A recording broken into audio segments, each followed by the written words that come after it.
Hi guys, hope everyone's well and welcome back to the Improvement Podcast. So in this episode, I'm going to touch on what the best training split to follow is.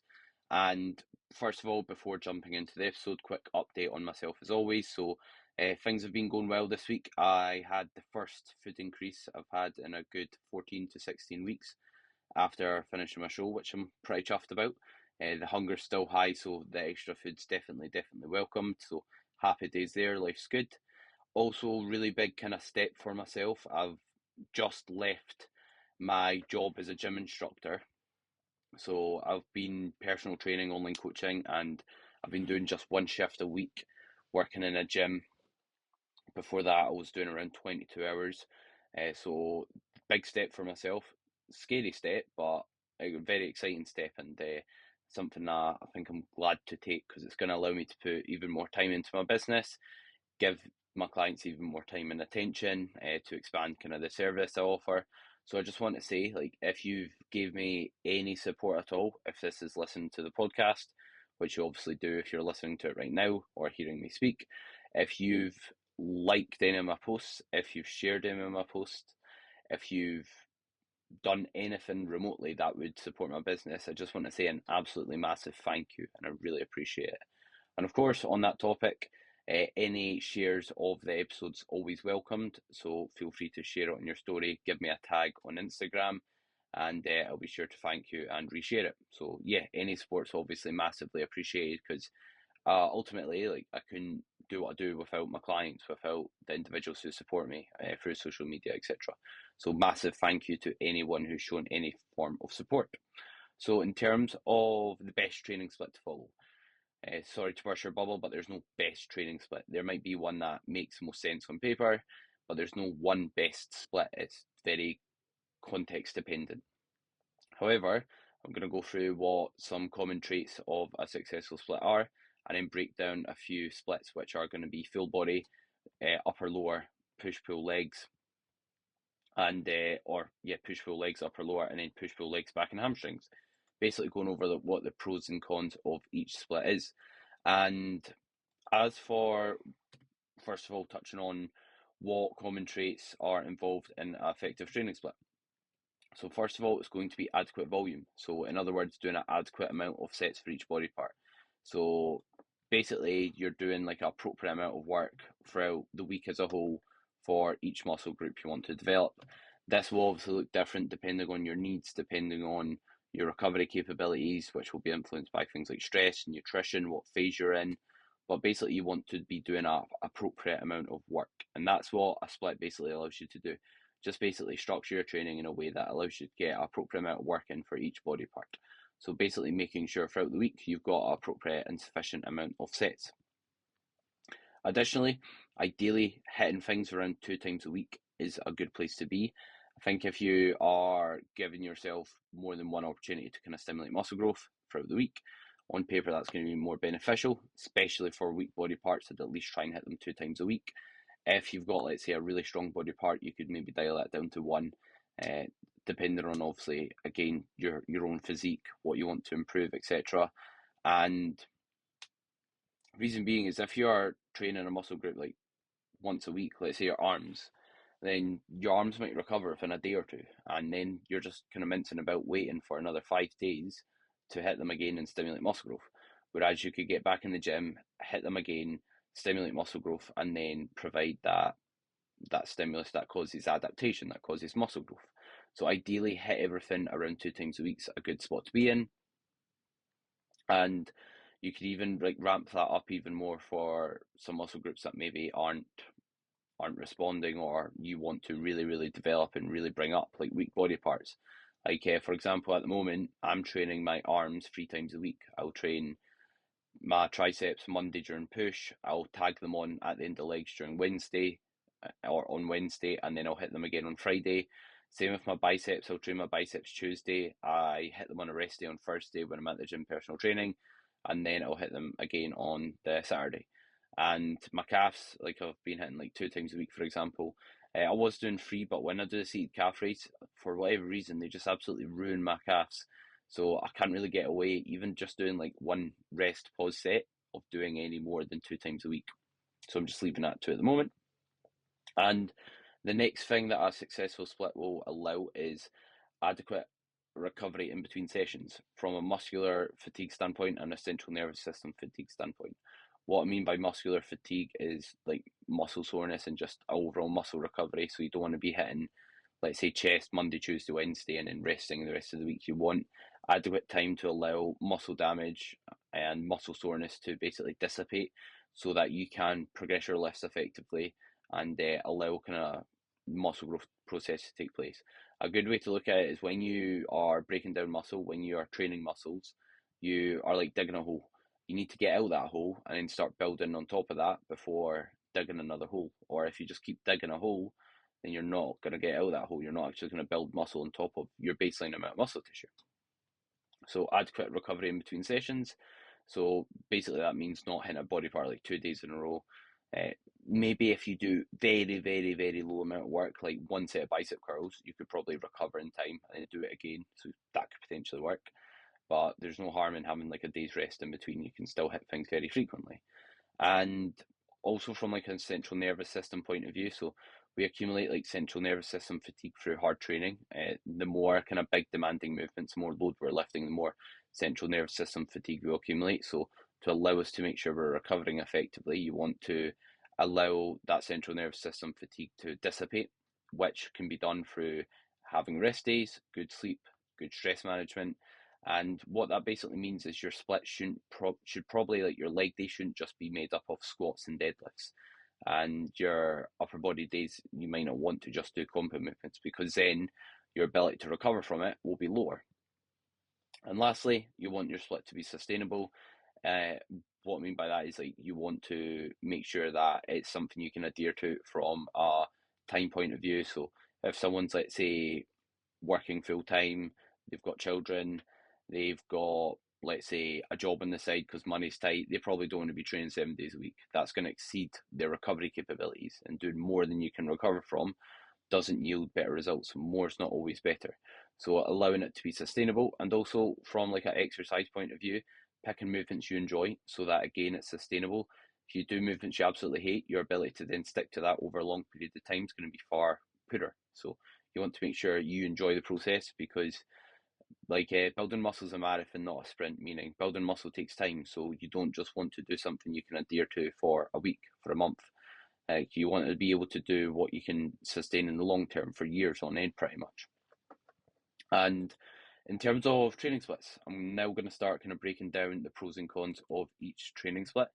First of all, starting with full body. So full body, what does a full body training split look like? Surprisingly enough, training your full body, doing that in one session. And this might seem a bit, for individuals who aren't used to training or aren't really that maybe knowledge, experienced, they might think this sounds awfully weird and counterproductive because usually when you see like massive people train, they do like a big chest day, they do a back day, they'll train a shoulder day. But you're not that massive individual. You are someone who's maybe new to training or not trained for that long, so your needs are different. So a full body split would look like training pretty much every muscle group in a one on, one off fashion, based mainly on big compound movements, because if you are trying to train your full body through a leg curl, a leg extension, the adductor machine, the abductor machine, a calf raise, then that's like 5, 6 exercises I just named, and that's just for your lower body. So there you can see the sustainability in using a lot of small movements. Isn't that great? So it's going to be a lot of big movements and big demanding movements that are going to hit a lot of muscle groups at once. And this is an absolutely great approach for beginners because they don't need much sets to grow. You don't need to do 15 sets of chest in one session to grow your chest when you're new to training. You can just look at a dumbbell or look at a bar and grow pretty much. So you don't need that much sets to grow, especially if your effort's good. And this is a very high frequency approach, meaning you're hitting every muscle very frequently. So if you're doing 1 day on, 1 day off, 1 day on, 1 day off, then in the space of a week, you're training things 3 to 4 times, which is great because it gives you more opportunities to simulate muscle growth, to allow adaptation to take place, new muscle to be built, and then hit it again, new adaptation to take place, and repeat that process. So there you can see you can progress your muscle groups at a faster rate in comparison to maybe hitting things once a week. And also, it's not that fatiguing doing like a full body split if you're somewhat new to training. And the reason being is if you're new to training, you are you're in a position where you're not that strong, so the fatigue you're going to accumulate doing like a barbell back squat is going to be a lot lower. For example, if you squat 60 kilograms, you're not going to accumulate nearly as much fatigue as someone who, let's say, squats 100 kilos, 150 kilos, 200 kilos. So you can get away with doing a lot of big and demanding movements in one session. Whereas if someone's got an extremely high strength level, they probably can't.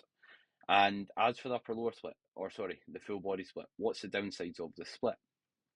So it gives you a lack of attention to smaller muscle groups. So by the time you've hit all those big demanding movements, unless you want to train for an extremely long time, things like arms, your rear delts, your calves kind of get put on the back burner slightly, which is a potential downside. However, as a beginner, everything's weak. As a beginner, you need muscle everywhere. So I prioritize getting muscle everywhere instead of worrying about training your forearms or doing the optimal exercise for your bicep. Just focus on getting strong at those big movements. Because at the end of the day, you'll still, even if you don't do a lot of work for those smaller muscle groups, like if you are bringing up your pressing movements, if you're bringing up your pulls, if you are progressing your lifts with good form, you're going to grow things like your arms as a byproduct of that, just because again they're not used to training at all, so you're going to get a lot from that itself. And then when you're more advanced, you can then like have more attention to those smaller muscle groups. And it's a great split as well if you can't train that frequently. Like if you can only train 2 to 3 times a week, you want to not be training, let's say, your arms one day, and then your shoulders the next, and then your chest the next, because then by the time you've worked every muscle group, it'll be 2 weeks in, and then you're only hitting every muscle once every 2 weeks, which is obviously isn't ideal because again, less opportunities to stimulate muscle growth. So yeah, full body I think is absolutely great for beginners.